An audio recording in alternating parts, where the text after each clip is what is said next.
સામાન્ય લોકો પર કડકાઈ કરતી પોલીસ સાંસદ સામે ઢીલી પડી। રવિવારે કાર ચાલકે ફિઝિયોથેરાપી અને ફાઇન આર્ટ્સના વિદ્યાર્થીઓને અડફેટે લીધા હતા। લોકોએ અકસ્માત બાદ વડોદરામાં આ ભાગતા કાર ચાલકનો પીછો કરી 4 કિલોમીટર દૂર પોલીસના હવાલે કર્યો। ફતેગંજ પોલીસે અકસ્માત સર્જનાર કાર ચાલક કુશ પટેલની ધરપકડ તો કરી, પરંતુ કુશ પટેલને છોડાવવા સાંસદ રંજનબેન ભટ્ટ પોલીસ મથક દોડી આવ્યા। રંજનબેન ભટ્ટ કુશ પટેલના પરિવાર સાથે ઘરોબો ધરાવતા હોવાથી તેઓ દોડી આવ્યા હોવાની ચર્ચા છે અને માત્ર પોણા 2 કલાકમાં સાંસદ અકસ્માત સર્જનાર કુશ પટેલને છોડાવી ગયા। પોલીસ મથકની બહાર સાંસદનો કુશ પટેલ સાથેનો આ વિડીયો વાયરલ થતા અનેક સવાલો ઉઠી રહ્યા છે। વાયરલ વિડીયોમાં અકસ્માત સર્જનાર કુશ પટેલના ચહેરા પર રંજ નથી। કુશ પટેલ હસતા મોઢે પોલીસ મથકની બહાર નીકળે છે।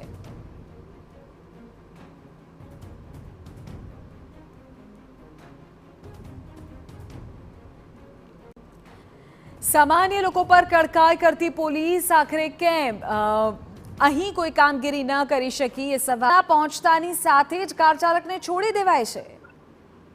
બિલકુલ થી વડોદરા શહેરની અંદર રવિવારના રોજ ફતેગંજ વિસ્તાર જે આવ્યો છે, ફતેગંજ વિસ્તારમાં સર્કલ પાસે એક કાર ચાલક કુશ પટેલ કરીને છે, તેને 2 વાહનોને અડફેટે લીધા હતા, જેની અંદર એક ફાઇન આર્ટ્સ કોલેજ MS યુનિવર્સિટીની ફાઇન આર્ટ્સ ફેકલ્ટીમાં અભ્યાસ કરતો વિદ્યાર્થી હતો અને અન્ય વિદ્યાર્થી જે છે મેડિકલ કોલેજની અંદર ફિઝિયોથેરાપિસ્ટનો પ્રથમ વર્ષમાં અભ્યાસ કરતો હતો।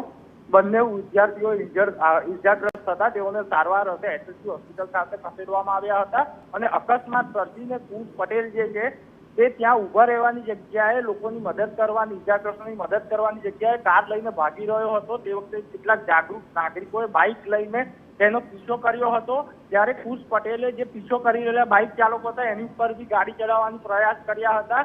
મહા મુસીબતે કાર ચાલકને પકડી અને ફતેગંજ પોલીસના હવાલે નાગરિકોએ કર્યો હતો, પરંતુ જ્યારે ઇજાગ્રસ્તો હજી તો હોસ્પિટલમાં સારવાર પ્રશાંત આપની સાથે જોડાય છે। વડોદરાથી વિપક્ષ નેતા અમીબેન આપણી સાથે જોડાઈ ગયા છે। અમીબેન, એક એવી ઘટના કે જેમાં અકસ્માત સર્જાય છે, લોકો અડફેટે આવે છે અને દાવો થઈ રહ્યો છે કે સાંસદના પહોંચતાની સાથે જ અકસ્માત સર્જનારને છોડી દેવાય છે, કઈ રીતે જોવાય આ ઘટનાને? સૌ પ્રથમ તો કોઈ બી એક્સિડન્ટ કેસ હોય કે અન્ય કોઈ બી કેસ થયો હોય, કાયદાનું કામ પોલીસે એમનું કામ કરવા દેવું જોઈએ। કોઈ ઓળખીતો હોય, એક્સિડન્ટમાં સપડાયેલો હોય તો બી ઇલેક્ટેડ રિપ્રેઝેન્ટેટિવ સાંસદ જેવા વ્યક્તિ જઈને જે કાયદો પોતાનું કામ કરતું હોય એમાં ઇન્ટરવીન કરે, કોઈ બી સંજોગમાં સાખી ના લેવાય। જો હકીકતમાં આરોપી હશે, નિર્દોષ હશે તો એને પોલીસ છોડી દેવાની છે અને જો એ ગુનેગાર હોય તો એને છોડાવવાનો કોઈ સવાલ જ ઉભો નથી થતો। ત્યારે આઈ થિંક કાયદાનું કામ કરવું જોઈએ અને કોઈ બી રાજકીય લોકોએ તેમાં ઇન્ટરવીન કરવું જોઈએ નહીં।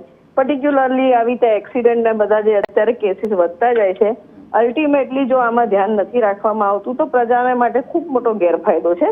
ત્યારે ઇનફેક્ટ સાંસદનો રોલ તો એવો હોવો જોઈએ કે કાયદાનું કડક પાલન થાય, ગુનેગાર હોય એને સજા થાય, જેથી કરી અને ભવિષ્યમાં આવા બધા એક્સિડન્ટની સંખ્યા ઘટે। કાયદાની એની પાછળનું કારણ શોધી અને રેક્ટિફિકેશન કરાવવું જોઈએ, નહીં કે જઈને ગુનેગારોને છોડાવવામાં મદદ કરવી જોઈએ।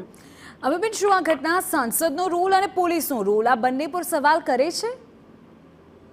સૌ પ્રથમ તો જો પોલીસે કોઈની ધરપકડ કરી હોય તો કોઈ બી રાજકીય માણસના કહેવાથી એની સંપૂર્ણ કાયદાકીય કાર્યવાહી કર્યા વગર છોડવા નહીં જોઈએ। આ પર્ટિક્યુલર કેસમાં મને ખબર નથી કે ગુનો શું હતો અને કઈ રીતના છોડવામાં આવ્યા છે, પણ જો કોઈના દબાણ હેઠળ કોઈ બી એક્સિડન્ટના કેસમાં આ રીતે કોઈને છોડવામાં આવે તો I don't think this is done.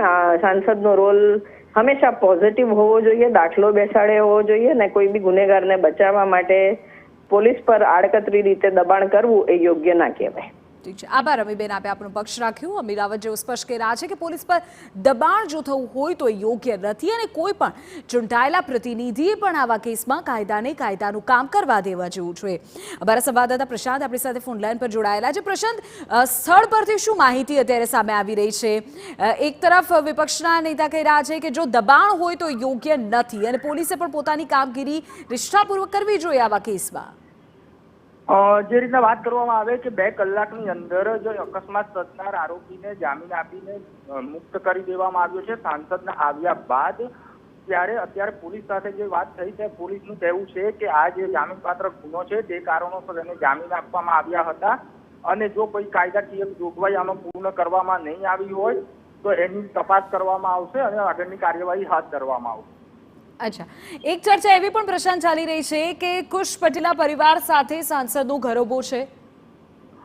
બિલકુલ કુશ પટેલનું જે પરિવાર છે તેની સાથે સાંસદનો ઘરોબો છે. રાજમહેલ રોડમાં કેટલાક ફોટો સેશનના જે શૂટ છે એવી સાંસદ સાથેના સામે આવ્યા છે અને જે સાંસદનું ઘર છે ન્યૂ સમા રોડ ઉપર ત્યાં જ કુશ પટેલનો પરિવાર રહેતો હોવાથી એમનો બી ઘરોબો હોવાની વાત છે.